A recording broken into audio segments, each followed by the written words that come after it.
So, imagine you're watching a Premier League game, and you're thinking you've seen it all, then VAR lasers in from Stockley Park and suddenly the night takes a sharp turn.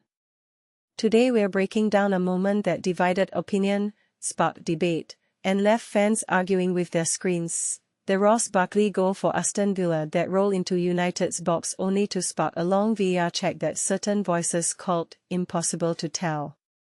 And yes, we're not here to regurgitate match chatter, we're here to unpack why this decision mattered, what it reveals about the loss, and what it signals for the rest of the season. First, the hook, a goal that wasn't immediately clearly illegal but was technically under the microscope for offside and touch interference. If Onana, United's goalkeeper, is in an offside position and then allegedly touched the ball, the goal is offside. If he didn't touch it, then the goal could stand. That's the crux, right there. Two plausible futures depending on a split-second contact that we can't even see with certainty.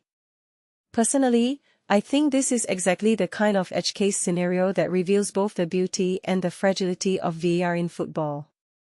What makes this really interesting is how the decision sits at the intersection of resolute law and imperfect human perception. Let's set the context quickly. United had taken the lead through Casemiro in the second half, but Villa levelled when Barkley struck.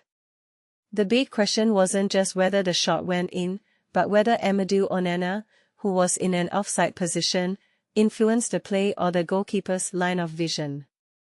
The official's job wasn't to declare a definitive physical contact with certainty, it was to assess whether such contact affected play in a way that would render the goal offside. What many people don't realize is that offside isn't just about who touched the ball last. It's about whether the offside player interferes with the goalkeeper or with the defense's ability to play the ball. The nuance is where these discussions become philosophical rather than purely technical. From my perspective, the Clattenburg view adds a compelling texture. If Onana is offside but does not touch the ball and does not interfere with the goalkeeper's line of sight or contact with the ball, then the goal could stand. That's a distinction that often gets glossed over in reactionary social clips. It's not that the law is ambiguous in a vacuum, it's that real-time human interpretation sits within a cloud of close calls. And that cloud is precisely what VAR was designed to reduce, yet it occasionally amplifies what you might call the unresolvable moment. This raises a deeper question: has VAR moved from clear and obvious to almost transparent but still contested, or has it just shifted where the debate happens, from the field to the studio and social feeds? One thing that immediately stands out is how the Premier League's interpretation can feel inconsistent across pundits and broadcasts. Gary Neville and other voices acknowledge the impossibility of certain contact detection, which underscores a core limitation. Even with slow-motion replays, you can't be 100% sure about a momentary touch that may or may not have occurred. If you take a step back and think about it, this isn't just about one match or one decision. It mirrors a larger trend in football and sports in general, the tension between objective rules and subjective perception, the need for a consistent framework, and the reality that some moments will always hinge on imperfect information. Now, what does this tell us about the broader game? For starters, it highlights the value, and the risk, of having VAR intervene in a decision that hinges on touch and perception. In practical terms, it means managers and players will continue to push the envelope, betting on the grey areas where a decision is not decisively black or white. This can influence how teams press, how they position players, and even how they practice set pieces.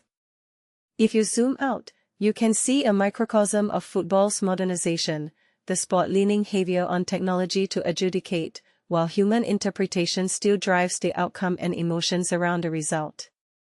Another layer worth noting is the public-facing narrative. The Premier League's official statement framed the call as VAR confirming that Onana was offside but not in the goalkeeper's line of vision or touch. To fans watching at home, that framing can feel technical to the point of obfuscation. What this really suggests is a culture where the league tries to balance transparency with the reality that some calls are inherently ambiguous. The more the game leans into precision, the more the debate shifts from, was it offside, to, how clear does it need to be for us to overturn? And that is a conversation that will persist as long as fans demand accountability and coaches demand consistency. From a tactical vantage point, the incident didn't just shape that game's result, it feeds into a broader story about how teams manage VAR moments. United's game management in the second half, capitalizing on pressure, converting chances through Casemiro and Cunha, eventually sealing the win, demonstrates how a team can respond when a contentious decision goes their way or against their favor. It's not simply about the scoreline, it's about momentum, morale, and how the squad adapts after a long check that lingers in the mind of players and coaches. If you're mapping out the season's arc, this moment hints at two trends: the persistent fragility of razor-thin calls and the increasing normalization of VAR as a continuing topic of debate and education for the fanbase. The more we scrutinize these decisions, the more we push for explicit criteria and timelines for decisions to curb protracted controversy. In my opinion, the league should consider more granular thresholds for touch interference that can be adjudicated with a standardized multi-angle protocol, so that the decision is less dependent on which camera angle happens to be most forgiving.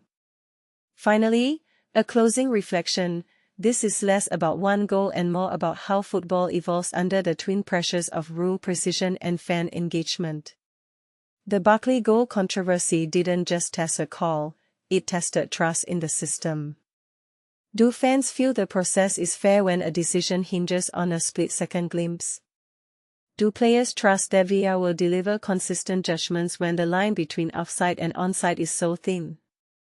These questions will ripple through future matches, shaping how teams train for the moments when the game's fate rests on perception and timing rather than brute physicality. What do you think? Do you believe Onana influenced the play, or was the decision rightly grounded in the lack of clear contact? Do you want more deep dives into the laws as they evolve, or should we shift to a broader discussion on how VAR has changed the rhythm of Premier League drama? Let me know in the comments, and drop your take on whether you think this will alter how clubs approach officiating debates this season.